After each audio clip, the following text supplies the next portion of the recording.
that nice spike right there. I gotta do that for it. Yeah. Yay. Finally doing it. That was even kink. That was the worst kink ever. Touch it way less with your hand. Touch it way less with your hand. What? Like that. Bounce it on my finger and try to... No. See? That was a little bit better. It's because mine's so full. No. It's hard to get a good ding. Let's start the show.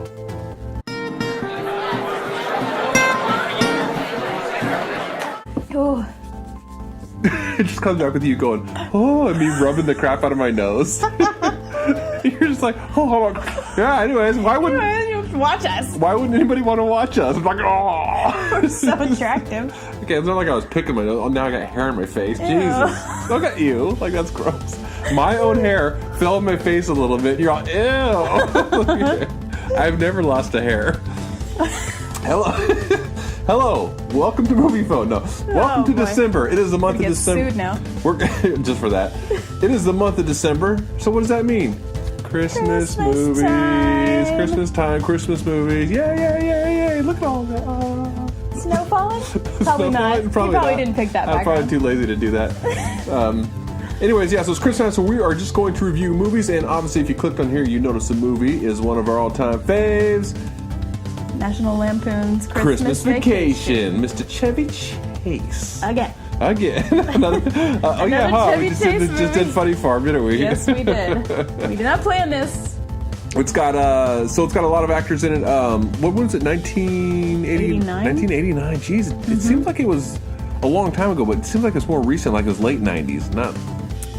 Well, because the Vegas one was in the 90s. Maybe that's so what I'm it's like thinking of, the continuous of the National Lampoon's. Yeah. And plus they did that other one, the National Lampoon's Vacation with the dude from The Office just recently. Oh, The Vacation. A little more vulgar. They were making the original one kind Christina of. Applegate. Yeah. And Ed Helms. Ed Helms. From The Office, yeah. Yeah. Yeah, that one was, It was just a little bit raunchy. It was raunchy. I mean, they kind of went the raunchy route instead of like the... Yeah, and it just wasn't... It's just hard to remake classic movies, man. They just don't come out the way, you know... Well, they didn't remake it. It was a continuation. Because, you know, Chevy Chase that's true. What's her name? Yes. Were Aunt Beverly's... Right. D'Angelo? The reason I said remake is because they try to go to Wally World and redo the same thing. Yes, whenever. because he remembered that thing that's right. as he that was was a kid. his kid. He loved doing you're that. Right. Yeah. Yeah, Rusty. How many Rusties were there in National Lampoon? That is one of the things that sucks. And the daughter, I can't even remember her name. They'd always Aubrey. Right? Is that right? Audrey. Yes. Yes. I was like, we just watched it. We're really bad names. But that's the one thing we were talking about earlier is how they always, every single one had a different Rusty and a different Audrey through each one, you know, and I like... They couldn't stick with the same... I really like the original one, you know, was the best. The European Vacation one, they were good too, but you know, all of them were good. And speaking of, well, since we're on that subject already, we'll speak of some of the actors that were in the movie. The kids in this one was Johnny Galecki, or I'm saying it right? Johnny Galecki, right? Yeah, from Big Bang fame and Roseanne. So it's like you kind of forget that. He started out as a really young kid. He was like, God, like... Had to have been 10. Well, maybe a little older, maybe 12, 13, maybe 14. 12. Either, whatever. He's a super young kid, you know. So little. Kind of played just this young little preppy kid, kind of. Yeah, and then Julia... Lewis. Juliette Lewis. Juliette Lewis played the daughter. And then Julia Louis-Dreyfus. Yeah. I was getting those two mixed up. Julia Louis-Dreyfus. Louis, right? Is it pronounced Lewis or Louis? I thought it was Louis. Julia Louis-Dreyfus. That's how they pronounce it, right? Yeah. For all the years with Seinfeld, you think we'd know. Watching every she episode never a said million her times. actual name, so it wasn't like we were. She didn't go by Juliet in that show. Julia. But anyway, she made a quick appearance in this one too as one of the neighbors who was getting annoyed with all the crap that was going on during that show. So anyways, they were the kids. Who else was in it? We said Chevy Chase, obviously. Beverly D'Angelo, obviously. Those are the two main ones that stick through all the ones. They were through every single one of them, even the latest one. They were in both. And Randy Quaid, obviously, is in all of them except for Lay's because he kind of went off the trail, went a little haywire. Okay. If you haven't looked into Randy Quaid lately and seen what he's been doing, just type in Randy Quaid on YouTube and see some of the videos he's been making. It's entertaining. You'll have fun. An interesting one. You'll have fun. He's kind of close to his character on the Vacation. He almost inspired me a while back. I was like, I felt like starting to make videos like him just for the fun of it because they're so just like, a lot of times, if you don't know, what he'll do a lot of times is read Trump tweets. but like, and then we come out of the forest and go to the Democrat, or however, whatever Trump's saying, but it's all Democrat lights. It's just, dude's going crazy. But yeah, check him out if you want to. Not till you're done watching this. Who else we got in there? Randy Quaid, Johnny Gleckley, Doris Roberts, John Randolph, Miriam Flynn, William Hickey. These are all people that younger crowds won't know, and much older. Yeah, but if you see them, like, the one lady from Everyone Loves Raymond. And the William Hickey dude is the one we were saying. Yes. He's been in so many movies. His old voice dude is so classic that you hear it and you're like, oh, what was he in? Yeah, Hank. Hey, Hank, where'd you get that? I can't even do it right now. I was doing it earlier when we were watching it. And I was doing it good, but now I haven't seen him. I know. I wish we would have looked up which movies because I swear I heard his voice and I was like, oh yeah. I mean, lots of movies when we were kids. Yeah, and what's weird is too, doesn't it seem like you always picture him with a cigar? Yes, that old dude. Like every movie, it's always got that.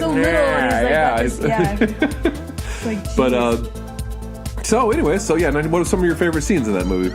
I'll just say, I was gonna say just one because the movie. I mean, it's a classic Christmas movie, but it's not like one of my faves. So okay. What's one of your favorite? Yeah. My favorite one is the lights, like him trying to get the house completely lit up. That is my favorite because that just reminds me of being a kid and when my dad would kind of ask me to go up on the roof and start lighting it. Didn't want to deal with it. But at the same time, your dad wanted to outdo himself every year and go more and more. He would buy more lights every year. It would become a thing, and then that was like our thing. And put even more things out in the lawn. Yes, and I mean their house now is crazy. Yeah. I mean, when we were a kid, it was nothing. When I was a kid, it was nothing, and now it's like out of control. They're retired and have lights everywhere. But it is good. It's good because it's part of the whole thing of him not being able to get him going and keep trying to have the whole movie. I love it. And then finally that slow motion, and it's just like, hallelujah. It's just like bright up the whole day. Yeah, he thinks he does it, but she's like, she just switches the light on and then shuts it back off a few minutes later. Yeah, too much power. Oh my god. The scene we were laughing about earlier was the turkey scene. The nasty turkey, when they bring out the turkey, it's just so disgusting. It actually looks good from the outside. Yes, it looks like this beautiful turkey, and he just cuts into it. And of course, right before he cuts into it, knife in. Eddie says, "Save the neck for me, Clark." One of the best lines in the movie. He's like, "All right, Eddie." He's like, "Okay, Eddie." Because people are always fighting over the neck of the turkey. People want that all the time. You can have that all you want. But they just cut into it. It just kind of. Steam just comes out. A couple seconds later, another poof of steam comes out. Oh, it's just a little dry. I knew we put it in too early. And then it's just a little. Oh my god, there was so then Eddie dumping his whole RV out into the sewer. And they show it. Like, getting on his shoes. Yeah, man. Like, just on his road, drinking. Hey, neighbor, just. I think the neighbor's all. Oh my god. Does that whole back up into his house? Let's see. But then, Eddie kind of redeems himself later because he hears Clark. He's so upset because part of the theme through the movie is we should probably tell him the theme. Yeah, I know. We're just going off on this one, aren't we? We're not really. There's like a difference when we drink something to when we don't drink something on how we go about it. A little different. Not scripted. Go ahead. I'm lost right now. I'm having a drink. What do you want to tell about the plot? Did we even look that up or have that written down anywhere? No, we didn't. Well, but the basic plot. Yeah, I guess. Okay. So. Okay. So anyway, Clark, who is Chevy Chase, decides to. He watches some old videos of when he was a kid and how his family would get together, and he just starts getting nostalgic and realizes that he wants to do a big family Christmas this year because they just don't do it very often, and they invite all of their family, her side and his side over, and then chaos ensues. Basically, your nothing typical, can go right. Yeah, exactly. Yeah, the chaoticness of a National Lampoon's movie. A squirrel gets loose in the living room. Yes, a cat gets fried. A cat gets fried. Yeah, a dog gets loose in the house. Crashes everything. The Christmas tree burns down. Yeah. I mean, everything happens. Anything and everything can happen. Didn't one of the ladies, the grandmas brought a gift and it was a cat? Didn't she wrap up a cat? Or something? Had a little hole inside. The little paws all, sticks out a little bit. Oh my god, that's a cat. Oh my god, I did. Yeah. So it's a classic. If you haven't seen it, definitely worth seeing it. Obviously, it's a little too late for me to say. Obviously, there's spoilers. Hey, spoiler alert! If you're watching this, put that in the notes before. Yeah, I try to remember. If you haven't seen it, I try to remember to put that in the notes every single time. But I mean, this movie was made in 1989. I feel like the things that we've talked about they're spoilers, yes, but you can still watch it and not be. Yeah, it's not. I mean, you'll still get a ton of surprises. Yeah, it's not a movie that's super. You're not watching to be like, shocked or whatever. Yeah, it's just a good. There's no surprise ending. Feel good Christmas movie to watch. Yes. And as much as you hear the rumors about Chevy Chase being, off camera, he's kind of a jerk. That's the rumors you hear. I obviously never met him, so I don't know. Yeah. But I will say, I don't know him personally, but he is one of my all-time favorite comedic actors. So. As far as that side of him goes, I really like him. He's a good actor, yeah. He's definitely good. He's one of the guys I would like to meet, though, for sure, and talk to him. That'd be cool. Yeah. But, so, anyways, I think that's a good wrap-up. So, we got to rate it, huh? Yeah. So, what should we call him? I know. This indicated... That's the little... She's like, trying to remind me to rate it, and her mind's like, drink. It's like, speaking of... You're just like, hey, I'm like, you want another drink? Like, well, yeah, I do, but let's rate this. We'll rate it. Wrap this up. We'll rate it Christmas trees? Squirrels? 5 squirrels, since the squirrel's such a major part of that movie, such a big well, it does influence on the ruin movie. it makes everybody want to go home after that.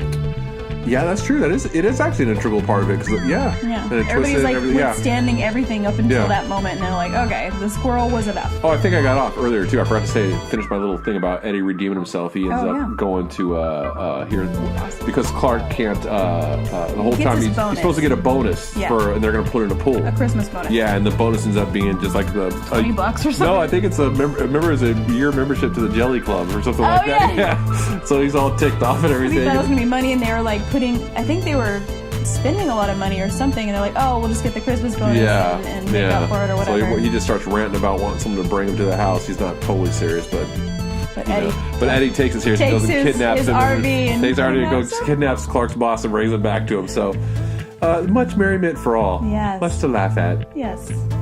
So rate it. 5. So we'll call it squirrels. Yeah, that works. Yeah. I don't want to 5. We'll see, because I love Chevy. See, I would say. It's not a 5 out of 5, that's for sure. And normally I'd probably say it was a 3 out of 5, but because you're just like trying to follow my logic here, because I already think skip 4. I think I know what you're. No, that's because that's my rating is 4 out of 5. Yeah, because I would say because it's Chevy Chase and because I like him so much, because I liked all the National Lampoon's movies, was a fan of all the stuff, it kind of gets an extra bump just because I like him and like all that. But if it wasn't for him and it was a different actor, I'd probably still like the movie, but it wouldn't be the same. It'd probably be a 3 out of 5. Oh. You know what I mean? But he adds a little more to it just because of his facial expressions and just the way he is. Oh man, how he starts getting a little nutty at the end. Yeah. I love it when he just starts cussing at his in-laws. And he gets the chainsaw. He's like walking down the stairs. He feels it's loose. He just cuts it off. He's like, "Fix the master," or whatever he says. Fix the thing. He just goes crazy at the end of the movie. I love it. He's very good at doing that kind of like just slowly gets like and his eyes get bigger. And he just like goes nuts. Like he's or whatever. Smiling, but he looks crazy, and you're like, "Whoa, I don't want to cross that dude." So 3 out of 5 squirrels. What would you give it out of 5? I would say 3.5. Okay. I always forget about the half. You can do half. Yeah. I'm going half. I changed mine to 3.5. I like 3.5. Well, I guess I did. I'm going 3.5 and copying you. Go ahead. Well, I said 3.5 because it is a movie I like to watch every Christmas. Yeah. It is like one of those ones where I like to get it out. It's like a traditional or original or whatever. Yeah. Yeah, I've been watching it Christmas since the Story. 90s. Yeah, it's been one of those. Yeah, exactly, like Christmas Story. It's just one of those ones where you just have to watch it, and it's so funny. It is one of, I would say, of the National Lampoon movies, it's probably my favorite of those. Oh, really? Even more than the original first one? Oh, wow, okay. Sure. I think it's because it's Christmas, and I love. You love anything Christmas adds, yeah. Yeah, it adds to the the whole thing, and I just love the family values of the 80s, and this embodies that in a lot of ways, where it just makes me think of being a kid. It's like, there's not a lot of, it's never really that wholesome and that real. I mean, for sure for some people it is, but there's always things that happen in life where it's never that wholesome as TV. But I think that's part of why you like it. You like the idea of everything kind of always, no matter how bad it goes, it always works out in the end. Yeah. You know what I mean? And I think and that makes you feel... those Full House type movies or TV shows where it's not real and it's not realistic, that's not life or whatever, in their conversation with this happy moment. Yeah, but it makes you feel good. It makes you feel like, you can't work through things. And that's like, it kind of makes you like, that's the goal, is to try to deal when you're dealing with life, is to end it on a good note. End it on a good note, exactly. Never go to bed angry. As cheesy as those movies can be, I think, and if you go into it knowing, obviously, life is harder than those movies. They don't always work out in the end. Things don't always work out, but I think that's kind of the goal. So that's why those movies feel good. Yeah, right? Because you want your life to kind of embody that. Yeah. You want to have those values. Yeah. And especially the family thing. I love having the 2 kids and the married couple white that picket fence and all that kind of stuff. It's just like the happy. I mean, yeah, they have their issues, the husband and wife thing, but they like ultimately are like super in love and figure it out. Yeah, and they always figure it out, and they have the 2 loving kids that just maybe they're annoyed with their parents, but they still love them, and it always ends nicely. Yeah. So so 3.5. 3.5, good. I think we both agree. 3.5 out of 5 squirrels. So, squirrel. It's like, that's not this movie, but still, you got to do it every time you bring up a squirrel. All right, well, thanks, guys, for tuning in again. Merry Christmas. We've got, obviously, it's the month of December. This is the first Christmas movie we're doing for December. Mm-hmm. We've got 3 or 4 more we're going to do, so, hope you tune in for the next one. Subscribe, like, share, do all the good stuff we always say, everything down there, up there, all that blah, blah, blah, blah. We love you. See you on the next one.